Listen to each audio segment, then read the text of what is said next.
La última charla de este grupo de tres corre a cargo del doctor Juan César Álvarez Carriles. El doctor Carriles es licenciado y doctor en Psicología, ejerce actualmente en el UCA y en la Universidad de Oviedo, donde es profesor asociado del Departamento de Psicología y cuenta pues con múltiples publicaciones en revistas y libros donde aborda la versión neuropsicológica de la patología neurológica. Nos vamos a centrar ahora en el ictus. Muchas gracias, Juan. Adelante. Muchas gracias, Davinia.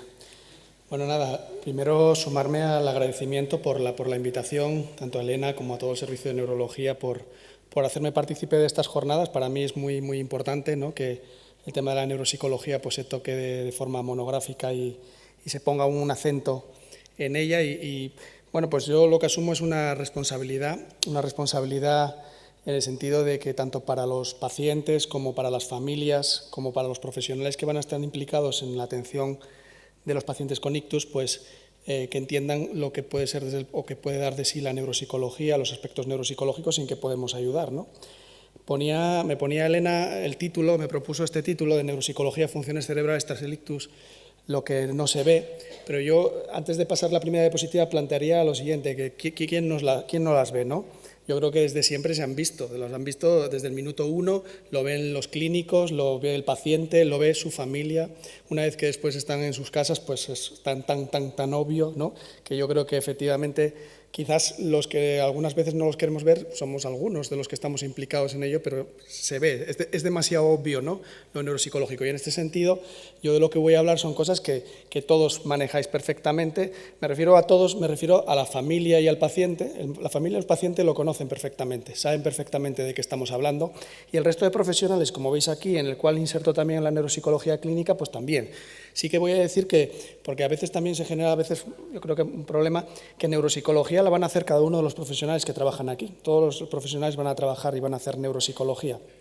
Por lo tanto, yo me plantearía qué puede aportar un neuropsicólogo o una neuropsicóloga para un paciente, para un familiar, para un profesional. ¿Por qué va a querer tener a alguien hacia su lado, a un neuropsicólogo? Pues vamos a ver si lo podemos ir explicando poco a poco, ¿no? Como decíamos, o como ya había señalado Jorge, que me ha abonado bastante el terreno y me va a permitir ir rápido en algunos aspectos, pues obviamente el ictus es una de las causas principales del daño cerebral adquirido. Tenemos diferentes tipologías o alteraciones vasculares que van a dar lugar a problemas neuropsicológicos, en este caso que yo me voy a centrar. No hay que olvidar las alteraciones hemodinámicas, en muchos casos pacientes que no van a tener per se un ictus propiamente dicho, pero que por diferentes flujos sanguíneos pues también pueden cursar con alteraciones neuropsicológicas y que cada vez son más evidentes. Y simplemente aquí también una tabla un poco compleja, pero sí que remarcar sobre todo para los que no están tan familiarizados con el tema de que en muchas ocasiones hablamos de un ictus en una zona, en una región, etcétera, y en muchas ocasiones no entendemos por qué un paciente puede tener determinadas manifestaciones. Y hay que entender que no solo va esas manifestaciones, en este caso neuropsicológicas, que luego veremos de qué estoy hablando en concreto, esas manifestaciones no van a ser solo producto del daño directo de la lesión de la zona específica, sino que hay unos efectos indirectos, puesto que esas zonas trabajan en red, están conectadas y por lo tanto va a haber unos efectos a distancia, va a haber zonas que dejan de trabajar porque esa zona con la que está conectada deja de mandarle información y por lo tanto puede haber afectaciones más extensas de las que propiamente la lesión nos indica. Podemos tener una lesión muy pequeñita, pero al estar conectada con una circuitería más amplia da una manifestación más espectacular o más llamativa de lo que uno a priori pensaría. Por lo tanto, no solo hay que tener en cuenta el daño directo, sino también la afectación estructural indirecta, pero también la funcional. A veces de forma transitoria hay zonas que van a dejar de trabajar por la desconexión que se produce con la zona que se vio lesionada. Por lo tanto, el daño directo más los indirectos que se producen van a hacer un sumatorio que van a dar lugar a un perfil neuropsicológico determinado. Como decíamos aquí, pues claro, dependiendo cómo van a ser esas manifestaciones, pues va a ser una pequeña ruleta, ¿no? Dependiendo de la zona del cerebro y de la circuitería que se vea comprometida, pues vamos a poder tener casi de todo, ¿no? Y sí que es verdad que durante mucho tiempo se ha prestado especial atención a las manifestaciones, digamos, sensitivas o sensoriales y motoras. Dentro del ámbito neuropsicológico o cognitivo, el lenguaje también ha tenido un estatus especial, de especial relevancia, pero claro, tenemos que ir un poquitín más allá, puesto que efectivamente el paciente y la familia y todos los de alrededor vemos que los problemas en muchas ocasiones van mucho más allá. Cuando hablamos también, otra de las cuestiones también que yo aprovecho en estas charlas o en otras oportunidades que me permiten hablar es eso, ya que vamos a trabajar muchas personas sobre el mismo ámbito y sobre el mismo tipo de pacientes y familiares, el que tengamos una terminología o un lenguaje común, ¿no? Y entonces siempre soy un poco pesado en explicar ciertas cosas que quiero que manejemos. Pues me gustaría que el médico rehabilitador, el neurólogo, el fisioterapeuta, el terapeuta ocupacional y demás, pues que no tuviéramos ese primer problema de hablar un idioma común, ¿no? Entonces, cuando hablamos de funciones neuropsicológicas, vamos a hablar de una serie de funciones, situándolas en el cerebro, van a ser funciones posteriores del cerebro, que van a permitirnos que transformemos toda la información sensorial que recibe nuestro cerebro en algo, en una representación, ¿no? Ahí vamos a tener funciones que llamamos cognitivas, como la atención, la percepción, parte de la memoria, algunos aspectos del lenguaje, sobre todo la parte de la recepción, y aspectos que tienen que ver con lo que se llama la praxis. Luego vamos a tener otras funciones que se localizan más en zonas anteriores, que denominamos funciones ejecutivas. Aquí vais a ver que en muchas ocasiones se habla eso de manifestaciones sensoriales y motoras. Vais a ver que a veces se dice cognitivas conductuales. Pues bueno, en realidad la traducción sería cognitiva, sería de la parte posterior del cerebro, y conductuales en el sentido de que voy a ejecutar una conducta, pero para ello tengo que planificarla, tengo que razonar, tengo que secuenciar. Esto es lo que se denominan funciones ejecutivas. Y luego falta un tercer eje que tiene que ver con la parte de los lóbulos temporales y de estructuras subcorticales, incluido también parte del frontal, que tiene que ver con la regulación de las emociones. Y digamos que esto sería un poco el esquema general con el cual yo me presentaría o querría que más o menos nos moviéramos todos, ¿no? Vamos a tener funciones posteriores que llamamos funciones cognitivas, funciones anteriores llamadas funciones ejecutivas, y también vamos a tener en cuenta aspectos emocionales, ¿no? Por lo tanto, el cerebro, digamos que tiene una configuración triangular, en la cual siempre también comento un poco en plan de broma que encontrar a una persona ya no con enfermedad, sino sin enfermedad, que tenga bien articulados los tres vértices del triángulo es bastante complicado, ¿no? Y que es muy deseable, ¿no? Y que es como una aspiración personal. No quiero ser yo aquí muy místico ni nada, pero el tener los vértices bien proporcionados estaría bien, ¿no? No predominar de uno en falta de otro o no regulando otro, ¿no? Bueno, pues vamos a hacer un pequeño recorrido sobre esas manifestaciones, ya digo, más allá de lo sensitivo y de lo motor y de lo puramente lingüístico. Sí que quería comentaros algunas cosas y algunos ejemplos. Voy a intentar ir rápido también para que me dé tiempo, pero fijaros que de forma genérica sabemos que esos ictus, esas lesiones cerebrales, ese daño cerebral adquirido, dependiendo de dónde nos afecte, pues tenemos que cuando vamos por el hemisferio izquierdo, siempre voy a hablar de prototipos, ¿no? Siempre puede haber variantes, y por eso el estudio neuropsicológico te puede aclarar por qué un paciente tiene excepciones, ¿no? Pero voy a hablar de lo genérico, de lo prototípico, ¿no? Pues normalmente en cualquier persona diestra los aspectos verbales van a estar más lateralizados hacia el lado izquierdo, el procesamiento no verbal, lo que tiene que ver con lo visual o con lo espacial, va a estar más en el lado derecho, y suele haber como una doble ruta. Hay una ruta en lo lingüístico que va por el lóbulo temporal, que tiene que ver con lo semántico, con el significado de las palabras, qué significan las palabras, y otro con lo fonológico, es cómo suenan, cómo se pronuncian, cuál es el sonido de las palabras. En el lado derecho, cuando hablamos de lo visual y lo espacial, por ejemplo, en el lóbulo temporal o occipito temporal, vamos a tener el procesamiento perceptivo de qué son los objetos, por ejemplo, reconocer un objeto visualmente, mientras que por la zona parietal vamos a tener aspectos que tienen que ver con la orientación espacial, ¿no? Por ejemplo, cómo se localizan en el espacio, o, por ejemplo, encontrar diferentes objetos que están delante de nosotros porque tienen una dimensión tridimensional, ¿no? Si nos centramos aquí en el lado izquierdo, por ejemplo, lo mismo, voy a hacer un pequeño recorrido para que veáis la cantidad de manifestaciones neuropsicológicas que muchas veces obviamos, y de ahí el título de que a veces no se ven, pero sí que están ahí. Por ejemplo, cuando tenemos lesiones en la zona parietal, vamos a tener problemas de memoria a corto plazo, vamos a tener dificultades, por ejemplo, para seguir una conversación como la que estamos ahora mismo, porque esa zona parietal es muy importante para retener los sonidos de lo que acabamos de escuchar, ¿no? También vamos a tener problemas, por ejemplo, en el cálculo. Esto sí que hay que adaptarlo a cada persona. Pues por una persona cuyo trabajo previo el cálculo sea fundamental, pues una lesión de este tipo va a repercutir directamente en su capacidad funcional, ¿no? O vamos a tener aspectos como la praxis ideomotora. Si yo hago determinados gestos, pues por decir adiós, o determinados gestos, pues me vais a comprender gracias a que esa zona parietal es capaz de integrar esos movimientos y percibirlos de forma adecuada para sacarle un significado. Si vamos por el lado derecho, esa zona parietal que decíamos en espejo, pues nos va a dar problemas de memoria a corto plazo, pero no de tipo auditivo o verbal, sino visual y espacial. Por ejemplo, si hago un pequeño recorrido y yo tengo una lesión en la zona parietal del lado derecho, me voy a perder, no voy a ser capaz de recordarlo bien. Esta zona parietal también controla mucho que tiene que ver con la atención. Luego os pondré un ejemplo para que lo veáis de forma más significativa. y en la praxis constructiva, que tiene que ver con la copia o con la realización de dibujos. También hay que reflejar que este lado derecho es dominante para todo lo que tiene que ver con aspectos auditivos, pero que no son verbales. Por ejemplo, el procesamiento de sonidos no verbales, el que yo pueda escuchar un móvil o el ladrido de un perro o el sonido del claxon de un coche, ese lado derecho va a ser el que está especializado en su procesamiento y, por lo tanto, lesiones a ese nivel va a provocar que no seamos capaces de reconocerlo. O, por ejemplo, aspectos como tiene que ver con la música, que es una zona muy especializada del hemisferio derecho, ¿no?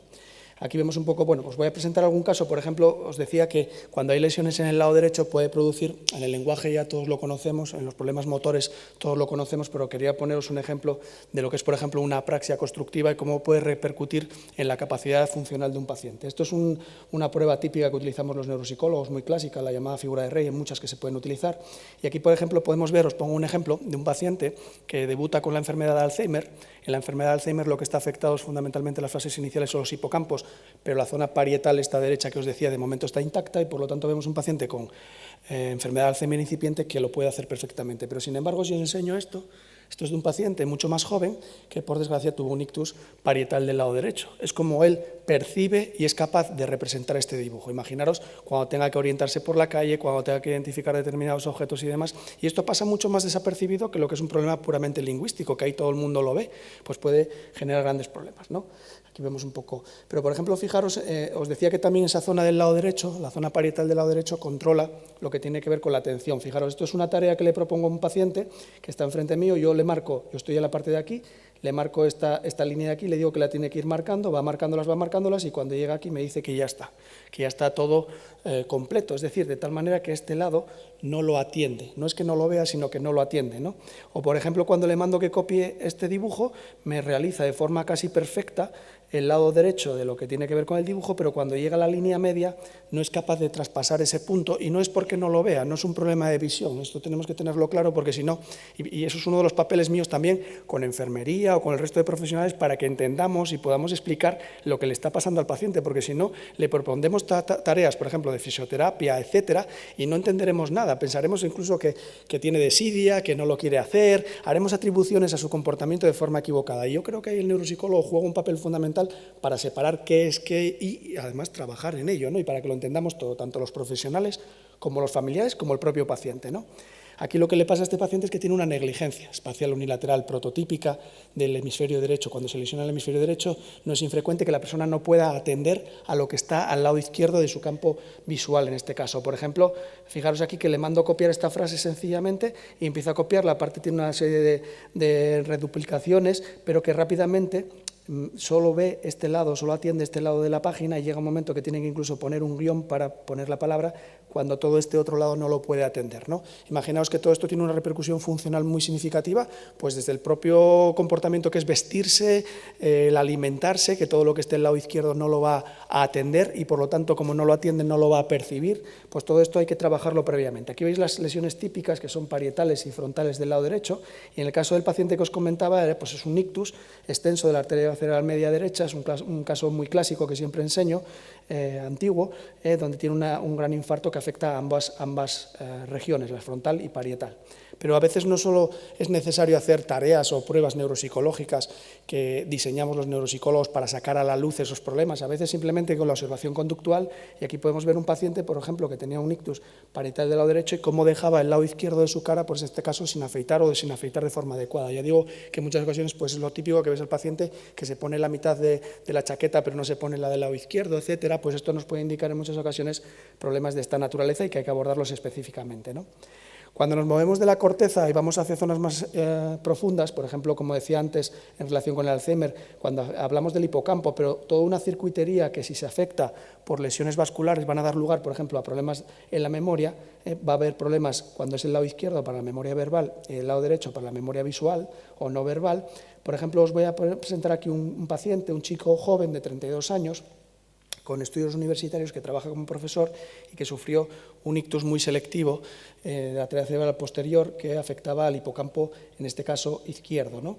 Aquí se puede ver un poco, no se ve con mucha calidad la imagen, pero por ejemplo cuando yo le realizo un estudio neuropsicológico vemos que la mayoría de las pruebas y de funciones están por encima de la media, como corresponde a una persona universitaria, pero sin embargo vemos que tiene un déficit muy marcado en lo que tiene que ver con la memoria verbal, es decir, tiene un déficit en este caso muy focal, como corresponde también a la lesión que tiene. En el caso particular de este chico, él mismo había pasado desapercibido, y alguien me puede decir, pero ¿cómo un profesor puede pasar desapercibido? Él era profesor de música y por lo tanto utilizaba más el hemisferio derecho, y en muchas ocasiones pues él tenía además fama y reconocido de que era un poco despistado, y cuando notaba que lo verbal se le olvidaba, lo que hacía era anotarlo, y él lo asimilaba o lo asumía como diciendo otro de los despistes que tengo, pero cuando le haces una evaluación formal, él mismo se da cuenta que efectivamente le cuesta más de lo habitual. Simplemente eso es un reflejo de cómo el estudio neuropsicológico puede obviar o cómo puede documentar esa alteración que en muchas ocasiones, en algunos casos, puede pasar desapercibida. Si nos movemos hacia zonas anteriores, decíamos que, por ejemplo, en las zonas más dorsolaterales tenemos, aparte del área de Broca, que participa en la producción del lenguaje, tenemos zonas más dorsolaterales que van a participar en aspectos como el razonamiento lógico. Por ejemplo, cuando estamos resolviendo mentalmente un problema y estamos hablando con nosotros mismos, necesitamos que esa zona dorsolateral nos mantenga esa información para poder operar con ella. Cuando tenemos alteraciones a ese nivel, no vamos a poder resolver incluso problemas muy sencillos, incluso en personas que tengan un alto nivel educativo o un alto nivel premórbido, y cuando viene la lesión pues no te permite poder hacerlo bien. Y cuando nos movemos en zonas más orbitofrontales, más bajas, aquí ya por interacción con el sistema límbico vamos a ver alteraciones de conducta. En muchas ocasiones vamos a ver alteraciones en la regulación de mi comportamiento, y a veces puede haber manifestaciones en forma de depresión, que son parecidas a depresión, pero que en realidad son una desregulación de las emociones, ¿no?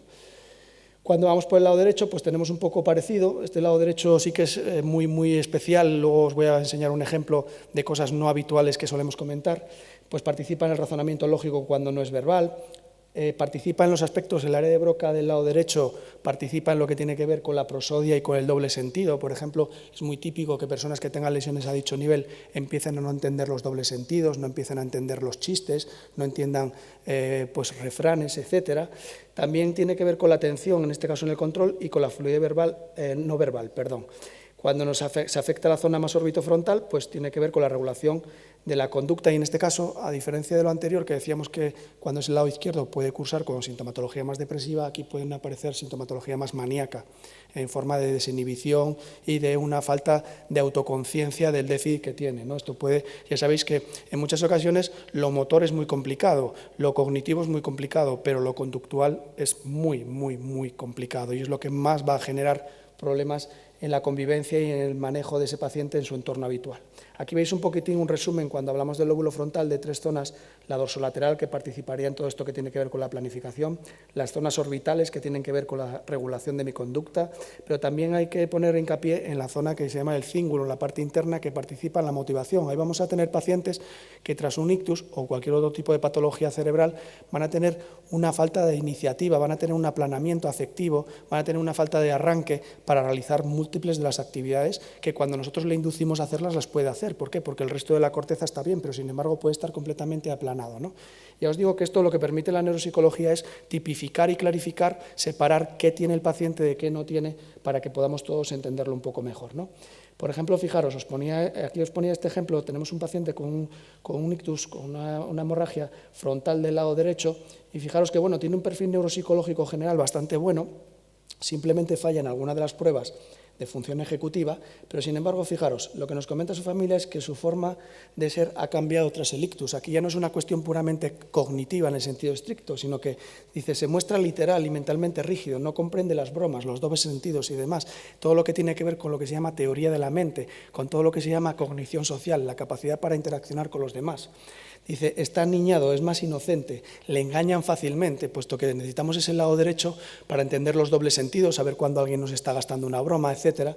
Y dice, por lo que dice y sus planes, me parece que no es muy consciente de cómo está. Esto es otro de los grandes caballos de batalla, que es la anosognosia, la falta de conciencia de déficit, que nos va a dificultar que en muchas ocasiones pues, el tratamiento por parte del fisioterapeuta, etc., el paciente tenga conciencia de que efectivamente tiene un problema significativo. Como os decía, he hecho un recorrido así muy somero, muy por encima, quizás de las cosas que menos se suelen hablar habitualmente de las manifestaciones neuropsicológicas, y sí comentar dos aspectos que tienen que ver, uno, con la evaluación neuropsicológica, es decir, esto sobre todo dirigido a familiares o pacientes. Dice, bueno, y si me derivan a un neuropsicólogo y demás, ¿qué es lo que va a pasar? ¿Qué me voy a encontrar? Bueno, pues hay una serie de objetivos que voy a pasar así muy rápido por ir más al grano, Pero ¿qué es lo que nos voy a encontrar? Pues fundamentalmente nos vamos a encontrar un profesional que va a hacer una revisión de la historia clínica, va a haber una entrevista clínica, siempre es fundamental, más allá incluso de las pruebas que se puedan realizar, pues obviamente la anamnesis y la observación conductual es prácticamente, yo diría, el 90% de la evaluación. Puede haber una evaluación formal que en muchas ocasiones nos va a permitir objetivar y comunicarnos con los demás. Y como digo, eso, una observación durante todo el proceso y más allá, toda la información que podamos obtener. En muchas ocasiones se van a utilizar pruebas, como digo, pruebas a veces clásicas, que ya llamamos clásicas. ¿Por qué clásicas? Porque hoy en día las nuevas tecnologías están haciendo que esto cambie un poco, pero tampoco hay que pensar que las nuevas tecnologías van a suponer una revolución muy grande, porque la cuestión no es la tecnología, es que si tú no sabes lo que estás buscando y no sabes cómo buscarlo, ya puedes tener toda la tecnología del mundo que vas a estar dando palos de ciego y va a dar una validez aparente. ¿Qué quiero decir? Que tampoco nos dejemos deslumbrar por aquellos sitios o aquellos centros donde tengan unos super dispositivos, super máquinas y demás, si el que está luego comandando esa nave no sabe exactamente para qué lo hace y demás, etcétera, ¿no? Por lo tanto, yo siempre voy a insistir en que lo mejor de todo es tener una buena formación y luego si encima tienes una buena tecnología, pues bienvenida sea, ¿no? Siempre todo esto hay que tener en cuenta que hay que ver un poquitín más allá. No es una cuestión de que a mí me detecten un problema de memoria, un problema de lenguaje. ¿Para qué? Pues para la funcionalidad, ¿no? El fin último siempre es el estado funcional del paciente. De nada sirve que a mí me pasen una prueba, me hagan una serie de ejercicios de rehabilitación o de entrenamiento y simplemente se traduzca en que mejore un poco esa puntuación. Si eso no se traduce en la funcionalidad del paciente, estaremos simplemente haciendo pequeñas trampas de trileros, porque en realidad lo que tiene es que tener repercusión en los contextos reales del paciente. Este es un modelo típico que yo suelo utilizar, en el cual podemos ver el perfil neuropsicológico, que es relativamente fácil de entender. Y sí que hay que comentar que luego pues estamos hablando de diferentes funciones. Ningún paciente va a tener exactamente un área específicamente afectada, va a ser muy difícil. Va a ser muy difícil que tenga solo un área afectada, sino que tendremos grados y habrá que priorizar qué aspecto. Por ejemplo, si yo tengo un problema con un paciente con una negligencia espacial, voy a tener que trabajar primero esos aspectos antes de trabajar otros, porque esa es la base sobre la que se va a construir lo demás. Todo esto además va a tener, como decía Jorge, una repercusión dependiendo de una serie de factores previos, es decir, dependiendo de la persona. Yo diría incluso un poquitín más allá, que él lo va a aceptar de buen grado. No solo de la persona, sino que es una cuestión de la familia, del contexto social en el que se encuentre, ya no solo de si la persona se dedicaba a esto o otro, sino que dependiendo también vamos a tener en ocasiones familias que van a ser, digamos, más, van a tener mayores quejas que otras, que van a dar por supuesto que a lo mejor no es tan relevante, ¿no? Y luego también obviamente todo lo que tiene que ver con el propio ictus, que va a tener, que él ya ha reflejado de forma muy conveniente, ¿no? Y con respecto a la rehabilitación, comentar que eso son una serie de actividades que, como comentaba Jorge, van a tener dos aspectos. Uno de restitución de la función, que es lo que en muchas ocasiones todos querríamos, y otras va a ser la sustitución o la compensación. Luego lo mencionaré. Sí que me gustaría comentar una cuestión con respecto a todo lo que tiene que ver con los tratamientos, no solo neuropsicológicos, sino de fisioterapia, terapia ocupacional, logopedia, etcétera, que a diferencia de otro tipo de tratamientos, como pueden ser los farmacológicos, en los tratamientos farmacológicos tenemos que hay una participación en muchas ocasiones pasiva. Yo tengo que tomar una medicación y si la tomo de forma adecuada tengo casi las 24 horas del día cubiertas con ese principio activo haciendo un efecto, ¿no? En el caso de la rehabilitación o la neurorehabilitación, tenemos que nosotros vamos a aplicar durante un periodo concreto. Y ahí sí que yo también quiero remarcar que lo que el paciente y su familia hacen cuando no está con nosotros es muy importante. Y hay también la labor de todos los profesionales, pero también del neuropsicólogo, de que el entorno sea también terapéutico. Porque si yo a lo mejor está trabajando conmigo una hora, pero el resto de las 23 horas está sentado, pasivo, sin hacer nada, pues en muchas ocasiones no cabe esperar que con que venga conmigo 2 días a la semana, 1 hora, si lográramos algo, yo no puedo ser tan iluso de decir que los cambios se han producido gracias a mí.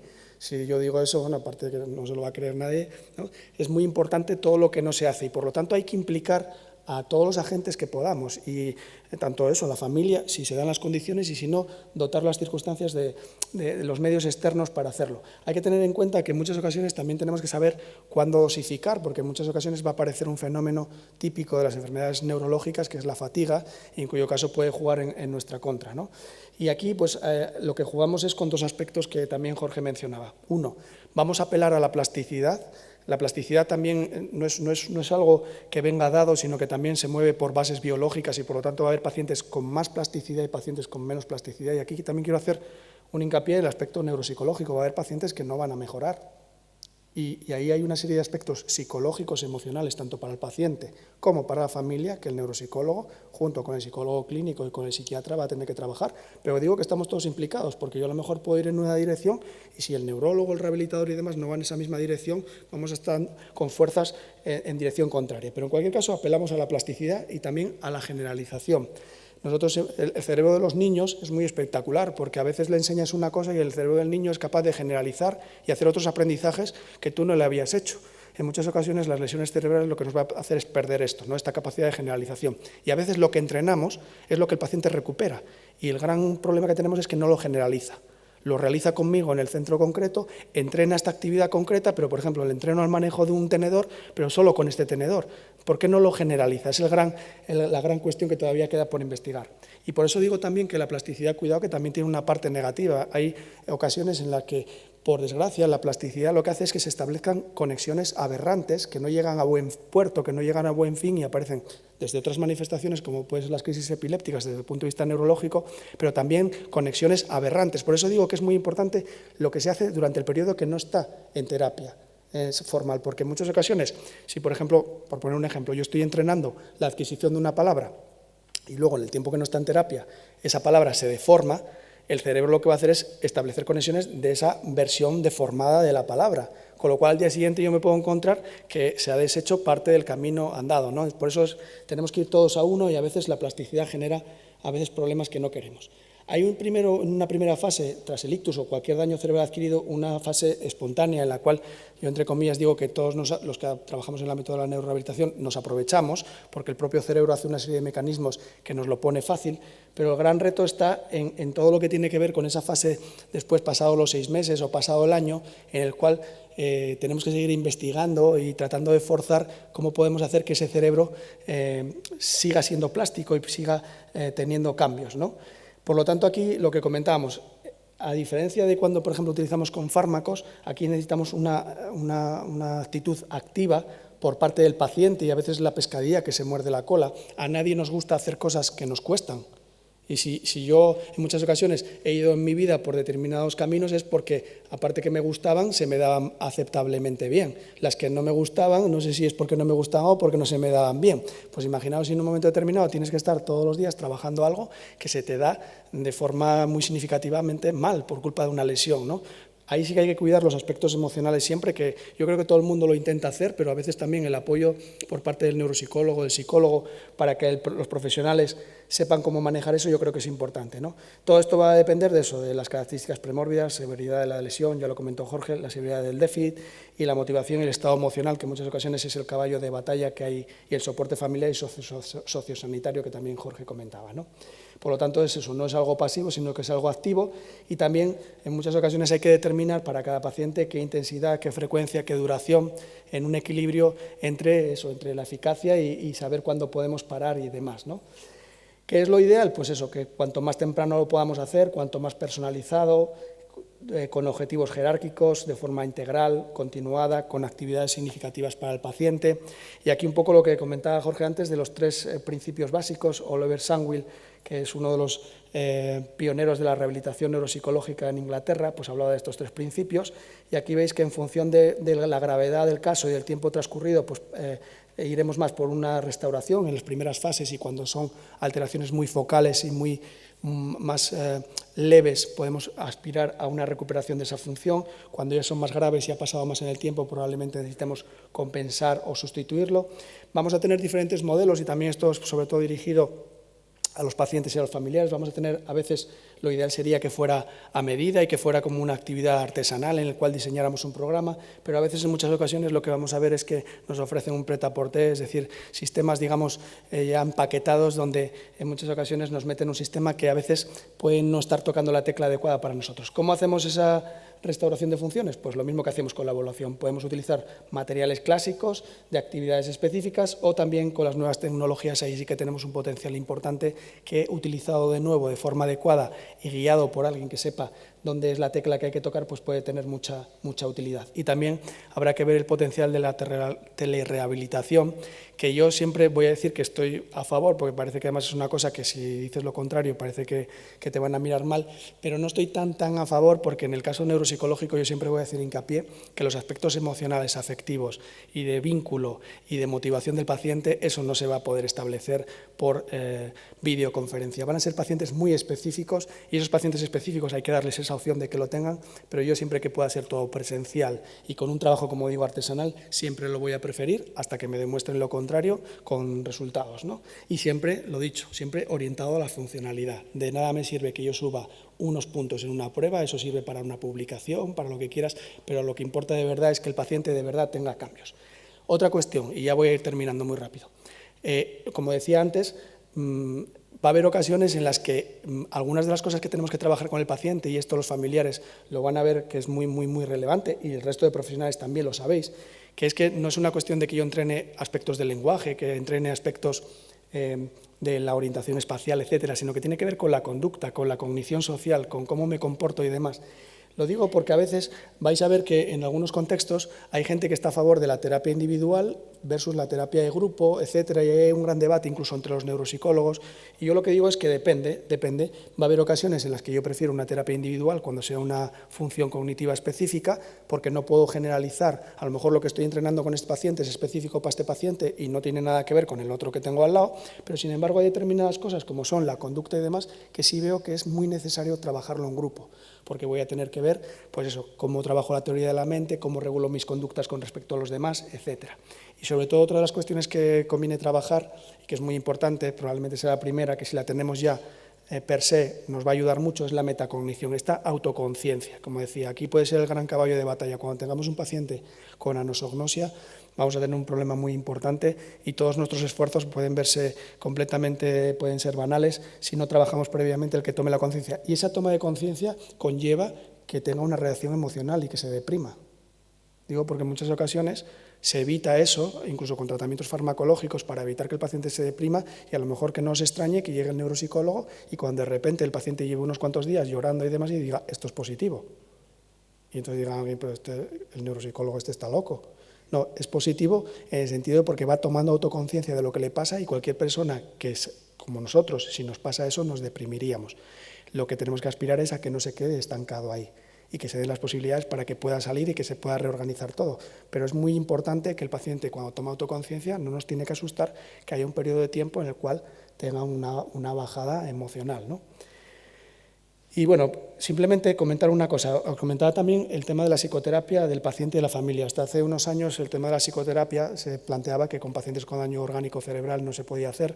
Hoy en día sabemos que sí. Y también para la familia por lo siguiente, porque la familia va a pasar por una serie de fases, desde la fase aguda, la fase subaguda, posaguda y crónica. Vamos a tener aspectos que tienen que ver con información y educación, con apoyo psicológico y con psicoterapia. ¿Qué va a pasar normalmente? Pues claro, cuando estamos en la fase aguda, cuando el paciente está en UCI y demás, pues lo primero que va a pensar cualquier familiar es pues eso, pues que no se muera, ¿no? Luego, posteriormente, va pensando, pues va a ponerse bien, todavía está progresando, es un proceso muy lento, todos conocemos esto desmenuzado, ¿no? Pero nunca volverá a ser quien era. En ese momento también el propio familiar tiene que entrar en una fase de gran choque con la realidad, y en ese aspecto el psicólogo o todos los que trabajamos, pero digamos que yo asumo la responsabilidad que me corresponde si el resto de los profesionales dirigen la mirada hacia mí. Yo quiero que seamos todos partícipes, pero si la mirada se dirige hacia mí, yo voy a asumir esa responsabilidad. Tengo que facilitar que estos pasos se produzcan de forma adecuada. No puede ser que la familia y el propio paciente basen sus expectativas y su motivación en falsas esperanzas. Eso genera un daño también terrible.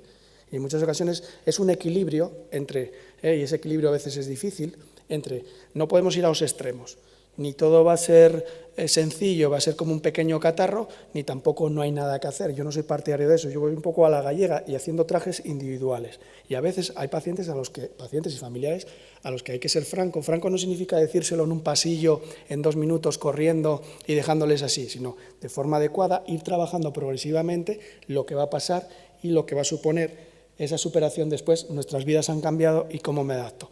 A la fuerza ahorcan, y al final vamos a ver que muchas familias, si no mueren por el camino, lo de morir entre comillas, van a llegar a esta última fase. La cuestión es cuánto tiempo emplean, cuánto sufrimiento ha habido por el camino y si les podríamos haber ayudado para que esto fuera de otra manera, ¿no? Entonces, por eso digo que también la parte de la familia es fundamental. Simplemente, ya para terminar, lo dicho, el tema del neuropsicólogo no solo dirigido hacia la familia y el paciente, sino que también para el resto de profesionales, porque ya digo que todos hacemos neuropsicología a la vez, en mayor o menor grado, y el tener un profesional de este tipo, pues lo que nos tiene que hacer es apoyarnos, ayudarnos, aclararnos y mejorar la atención general del paciente. Simplemente esto era lo que quería comentar. Muchas gracias.